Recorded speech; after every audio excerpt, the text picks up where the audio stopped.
Hi friends, అందరూ ఎలా ఉన్నారు? మేమైతే బాగున్నాం. మీరు అందరూ బాగున్నారని మనస్ఫూర్తిగా కోరుకుంటున్నాం. మొన్న విషయం ఏం జరిగిందో అందరికైతే తెలుసు. అన్న ఒక మాట అనడంతో మేమైతే ఇంట్లోంచి పోయినాం. ఒక మాట కాదు, చాలా పెద్ద గొడవ అయింది. అది ఇప్పుడు వదిలేస్తున్నా కానీ అప్పుడు ఆడికి పోయినప్పుడు మేము వేరే ఇంట్లో అద్దెకి తీసుకొని ఉన్నప్పుడు అన్న రావడము, మేము తోసేయడము, మేము కొంచెం ఓవర్గా రియాక్ట్ అయినట్టు అయింది.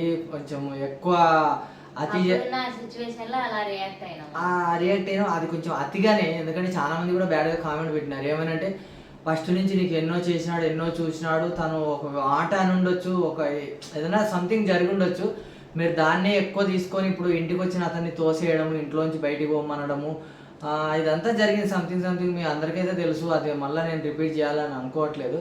కాకపోతే లాస్ట్ విషయం ఏం జరిగిందంటే, ఇల్లు మాకు రాస్తేనే వస్తామని అన్నాం కాబట్టి చాలామంది ఏమంటున్నారంటే, సరే మీరు చెరసగం తీసుకున్న ఒక లెవెల్లా ఉంటుంది, కొంచెం న్యాయంలాగా ఉంటుంది, కానీ మీరే మొత్తం తీసుకొని తనని మళ్ళా రేపటి రోజున బయటికి తోసేస్తారేమో, లేకపోతే తనకంటే ఏం ఆధారం ఉండదు కదా, తన దిక్కులేనివాడు అయిపోతాడు కదా అని చాలామంది కామెంట్లు అయితే పెట్టినారు. ఆ వీడియో కూడా చాలా బ్యాడ్గా రెస్పాన్స్ అయితే వచ్చింది. ఏమనంటే, మీరు అట్లా అడగకూడదు, ఇల్లు మా పేరు మీదనే రాస్తేనే వస్తా అని అనడం వల్ల అతను ఒప్పుకున్నాడు, ఎందుకంటే ఒంటరిగా ఉన్నాడు కాబట్టి అని చాలామంది అయితే అక్కలు అన్నలు చాలామంది మంచి కామెంట్స్ అయితే పెట్టినారు. ఏదన్నా ఉంటే కృష్ణ వాళ్ళ అన్న చూసుకోవాలి కానీ లత ఇంటర్ఫియర్ కావద్దని అన్నారు. తనకు నేను అదే చెప్పిన. అంటే కొంచెం ఇబ్బంది అవుతుంది కదా పిల్లలు, అది దృష్టిలో పెట్టుకొని అప్పుడైతే అట్లా జరిగిందనమాట. ఇక అయితే అది వదిలేసిన. లాస్ట్కి అయితే ఇల్లు నా పేరు మీద రాసినాడా లేదా అనడానికి అయితే ఈ వీడియో అయితే చేస్తున్నా. నేను వీళ్ళకి మోసం చేసి ఏం చేస్తానండి, అది మోసం చేస్తాను పిల్లలకు. అయితే ఇల్లు మా పేరు మీద రాసినాడా లేదా, మరి రాస్తే ఎట్లా పరిస్థితి ఏంటి, తనకి ఏమన్నా ఫ్యూచర్లో అంటే తనకు ఏమన్నా భరోసా ఏమన్నా ఉందా అని మీరు అడగొచ్చు. నేను దాని గురించే చెప్పడానికి అనమాట. ఎందుకంటే మా మధ్యలో ఏదైనా డిస్కషన్ జరిగినా కూడా అది మరి గొడవ జరిగి ఇంటికి వచ్చిన తర్వాత ఇల్లు కృష్ణ పేరు మీద మారిందా లేకపోతే వాళ్ళ అన్న పేరు మీద ఉందా కొద్దిగా అడుగుతాను కాబట్టి నేను క్లారిటీ ఇవ్వడానికి ఈ వీడియో అయితే చేస్తున్నా. నేను ఒకవేళ మొత్తం రాయించుకుంటే మీరు అన్నట్టుగానే ఒకవేళ సంథింగ్ నాది అన్న ఫీలింగ్లో నేను ఉండిపోవచ్చు. కాకపోతే అట్లా వద్దు అని అనుకుంటున్నా. లేకపోతే తను రాస్తానని అంటున్నాడు. అయితే రాస్తా అంటే ఏంటంటే, తనకు ఒకవేళ తన లైఫ్ లీడ్ చేయాలనుకున్నా, తన లైఫ్ పార్ట్నర్ వచ్చినా కూడా, రేపు మ్యారేజ్ అయినా కూడా, తన పిల్లలైనా ఏదైనా కూడా, అంటే మనం కీడించి మేలించి అన్నారు కాబట్టి వచ్చిన వాళ్ళైనా కూడా సరిగా రెస్పాన్స్ సరిగా ఉండదు, మన దగ్గర బిహేవియర్ కూడా సరిగా ఉండదు. మీ అన్న దగ్గర నుంచి మొత్తం తీసుకొని ఏం లేకుండా ఉన్నాడు అన్నట్టుగానే వస్తుంది. కాబట్టి తనకంటూ ఒక భరోసా ఉండాలి అన్నారు కాబట్టి నేను మెయిన్గా కామెంట్స్కి ఏమంటారంటే వాల్యూ ఇచ్చే ఈ వీడియో అయితే చేస్తున్నా. మేము ఈ డెసిషన్ తీసుకోవడం కూడా అదే. ఎందుకంటే తనకు అన్యాయం జరగద్దు, ఎవరికి అన్యాయం జరగద్దు.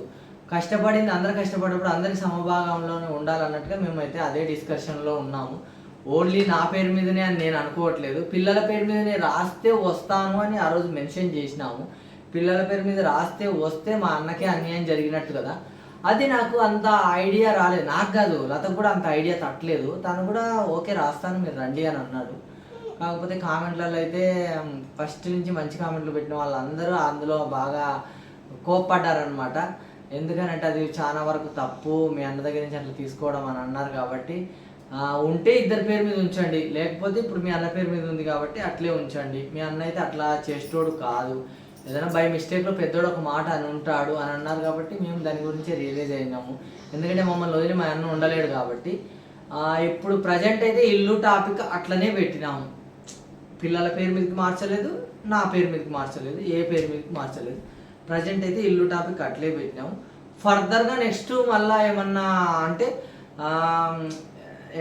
ఎట్లా అంటారంటే, ఒకవేళ ఇప్పుడు మళ్ళీ రిజిస్ట్రేషన్ అంటే మళ్ళీ బోలెడు ఖర్చు ఉంటుంది. అది కూడా ఆలోచించుకుంటున్నాం మేము. ఎందుకంటే ఇప్పుడు మళ్ళీ విడివిడిగా రిజిస్ట్రేషన్ కావాలంటే చాలా డబ్బు కావాలి. ఇప్పుడు ప్రజెంట్ రిజిస్ట్రేషన్ అయితే చాలా ఉంది కాబట్టి అది కూడా మేము దృష్టిలో పెట్టుకుని వేస్ట్గా అనవసరమైన ఖర్చులు పెట్టుకోవడం ఎందుకు, మళ్ళీ నువ్వు వేరు నేను వేరు అని డివైడ్ అవ్వడం ఎందుకు, మళ్ళీ నీ పేరు మీద ఉన్నది రిజిస్ట్రేషన్ మళ్ళీ పిల్లల పేరు మీద మార్చడము, అది ఇది అంత పెద్ద రిస్క్ లాగా ఉంటుంది. కాబట్టి రెండు పేర్ల మీద రిజిస్ట్రేషన్ ఉంటే ఇది నీది ఇది నాది అనే పేరు కంపల్సరీ వస్తుంది. మెయిన్ ఏంటంటే ఆ రీజన్ ఒకటి వస్తుంది, ఇది నాది అన్నది వస్తుంది. ఇంకొకటి మెయిన్ రీజన్ ఏంటంటే, ఇప్పుడు మేము రిజిస్ట్రేషన్ చేసుకునే వద్దు అని అనుకుంటాం, ఎందుకంటే డబ్బులు వేస్ట్ అయిపోతాయి కాబట్టి. ఎంత కాదన్నా 1,00,000 అట్లా అవుతుంది, 1,00,000 పైన అవుతుంది ఇప్పుడు రిజిస్ట్రేషన్ కావాలంటే. అందుకోసమే మేము సైలెంట్గా అయితే ఉంటున్నాం అనమాట. అది ఇప్పుడైతే రిజిస్ట్రేషన్ అయితే నా పేరు మీద ఇల్లు రిజిస్ట్రేషన్ చేయలేదు, పిల్లల పేరు మీద చేయలేదు. మేము ఆ టాపిక్కే ఆ మైండ్లో లేదు. ఇంటికి వచ్చే వరకు కూడా పిల్లల పేరు మీద మార్పియాలి అని ఉంది. అంటే అట్లా కుదరకపోతే నా పేరు మీదనన్నా లత పేరు మీదనన్నా మార్చుకోవాలన్నట్టు ఒకటి ఉంది. కాకపోతే నాకు కొంచెం మనకి ఎవరన్నా చెప్పేవారు లేకపోతే ఎట్లన్నా సజెషన్ అయినా మనకు వస్తే బాగుంటుంది కదా అన్నట్టయితే ఆ కామెంట్స్ అయితే నాకు కొంచెం ఏమంటారంటే మనకు కొంచెం ఎంత చెప్పినా నమ్మలేదండి వాడు. నమ్మలేదని కామెంట్స్ చూసి నమ్మినానని నేను అంటలేను, తనని నమ్మలేదని కాదు. ఆ సిచ్యువేషన్ అట్లా వచ్చింది కాబట్టి అంత గొడవ అయింది, అదంతా జరిగింది. ఇల్లు పిల్లల పేరు మీద రాయమన్నా. కాకపోతే ఆ కామెంట్స్ చూసి అందరూ అంటే నేను అడిగిన దానిలో న్యాయం ఉంటుందని అనుకున్నా. నేను అడిగిన దానిలో న్యాయం లేదు అని అన్నారు కాబట్టి నేనే కొంచెం ఆలోచించాల్సి వస్తుంది. ఎందుకంటే అన్న ఇంత చేసినప్పుడు మనం ఏం చేయకుండా ఉండి మొత్తం రాయించుకొని ఉంటే అది కరెక్ట్ కాదు కదా. అందుకోసమే మేమైతే ఆ ప్రోగ్రామ్ అయితే ఇప్పుడు ఆపేసినాము. ఎందుకంటే ఫ్యూచర్లో ఎట్లుంటుందో ఏమో అప్పుడు చూసుకుంటే సరిపోతుంది. ఇప్పుడు ప్రజెంటు డివైడ్గా రిజిస్ట్రేషన్ ఏం లేదు. ఇంకొకటి ఏంటంటే రిజిస్ట్రేషన్కి డబ్బులు చాలా కావాలి, అది వేస్ట్. ఇది నీది అది నాది అని రిజిస్ట్రేషన్ చేసుకుంటే కూడా అదొక దండగలాగా ఉంటుంది కాబట్టి కొంచెం అయితే సైలెంట్గా ఉన్నాము. అదే తనకు ఒక లైఫ్ అన్నది ఉన్న తర్వాత తనకు ఒక భరోసా ఉండాలంటే ప్రజెంట్ అయితే ఇల్లు రిజిస్ట్రేషన్ జరగకూడదని మేము ఇట్లా అయితే ఆపేసినాము. ఎందుకంటే నా పెళ్ళి వరకు నాకు ఒక భరోసా లాగా నిలబడ్డాడు. ఇప్పుడు తనకు ఒక లైఫ్ ఉండాలనుకుంటే మాత్రం తనకు ఒక భరోసా ప్రజెంట్ అయితే ఉండాలని మేము అది ఆలోచనలో ఉన్నాం కాబట్టి ఇల్లు రిజిస్ట్రేషన్ అయితే ఇంకేమీ అటు జరపలేదు ఇటు జరపలేదు, అన్న పేరు మీదనే ఉంది. అదండి ప్రజెంట్ అయితే మా పేరు మీద వద్దని అనుకున్నాము. అసలు మా పేరు మీద కాదు, ఎవరి పేరు మీద వద్దు ప్రజెంట్ అయితే. ఎందుకంటే ఇప్పుడు హ్యాపీగా లైఫ్ లీడ్ చేసుకునే టైంలో మళ్ళీ ఒక గజిబిజి రాకుండా. అది ఇంకొకటి ఏంటంటే కామెంట్ పెట్టినట్టే తనకంటే ఒక భరోసా ఉండాలని కామెంట్లలో అడిగినారు కాబట్టి మెయిన్గా అయితే నేను ఆలోచించింది అదే. చాలామంది అన్నని ఏం చెప్పినారంటే నువ్వు వేస్ట్గా లైఫ్ వాళ్ళ కోసం వేస్ట్ చేస్తున్నావు, నువ్వు పెళ్ళి చేసుకో అంటున్నారు. తనకు ఒకవేళ మ్యారేజ్ కావాలన్నా కూడా ఈ ఇల్లు భరోసా ఉండాలి తనకి. మ్యారేజ్ అయిన తర్వాత అంటే అప్పుడు డివైడ్ అయినా కూడా ఒకలాగా ఉంటుంది, ఇది నీది అది నాది అని రిజిస్ట్రేషన్ చేసుకున్నా వేరేలాగా ఉంటుంది. అందుకోసమే మేమైతే సైలెంట్గా ఉంటున్నాం. ఎందుకంటే తనకు ఒక ఏమంటారంటే నమ్మకం ఉండాలి, వచ్చే వాళ్ళకు కూడా ఒక నమ్మకం ఉండాలి. అందుకోసం అనమాట ఇప్పుడైతే ప్రజెంట్ రిజిస్ట్రేషన్లు ఇల్లు నీ పేరు మీదకి నా పేరు మీదకి మార్చుకోవడం అయితే లేదు. నా వరకు కామెంట్లలో చెప్పిన దాన్ని బట్టి మాకు ఫస్ట్ నుంచి అండర్స్టాండింగ్, మొన్న బ్రేక్ అయింది కానీ ఫస్ట్ నుంచి అండర్స్టాండింగ్ బాగానే ఉంది.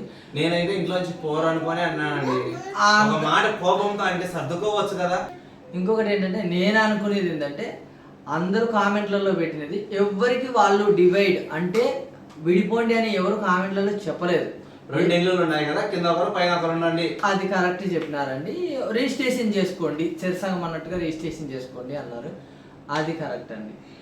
కొద్దిగా మాకు కూడా పెళ్ళి అయితే వాళ్ళ సంసారం వాళ్ళది మా సంసారం వాళ్ళది అట్లా చూసుకుంటే కొన్ని ఇబ్బందులు ఉండవు, అంతా కలిసి ఉన్నా కూడా అంత ఉండదు, గొడవలు ఏమైనా కూడా ఎవరిది వాళ్ళకంటే బాగుంటుంది. మేమైతే ప్రజెంట్ అయితే ఈ రిజిస్ట్రేషన్ అయితే ఆపేసినామండి. ఇది అండి మా వ్లాగ్ అయితే, మీకైతే ఇన్ఫర్మేషన్ అయితే ఇచ్చినాం. మరి ఉంటామండి, బాయ్ బాయ్.